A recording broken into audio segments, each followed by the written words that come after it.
এক বুদ্ধিজীবী এক আলেম সাহেবকে বলল, হুজুর আপনারা যে এত পরকাল পরকাল করেন, পরকাল বলতে তো কিচ্ছু নাই। আলেম সাহেব বললেন, আচ্ছা তাই নাকি?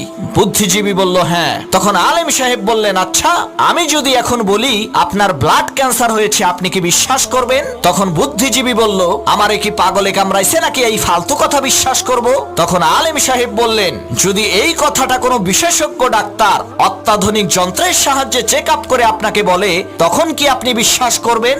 বুদ্ধিজীবী বলল, অবশ্যই বিশ্বাস করব। তখন আলেম সাহেব বললেন, আপনি ডাক্তারের কথা বিশ্বাস করবেন কারণ সে শরীরের বিশেষজ্ঞ, মানুষের দেহ সম্পর্কে সে ভালো জানে। তাহলে আলেমদের কথা বিশ্বাস করেন না কেন? তারাও তো আসমানি কিতাবের বিশেষজ্ঞ। কোরআন হাদিসের মাধ্যমে তারা পরীক্ষা করে বলেন যে পরকাল আছে, মৃত্যুর পরে আর একটা জীবন আছে, জান্নাত আছে, জাহান্নাম আছে। তখন বুদ্ধিজীবী তার বুদ্ধি খাটাইয়া বলল, হুজুর আপনি ঠিকই বলছেন, আপনার কথা সত্য, পরকাল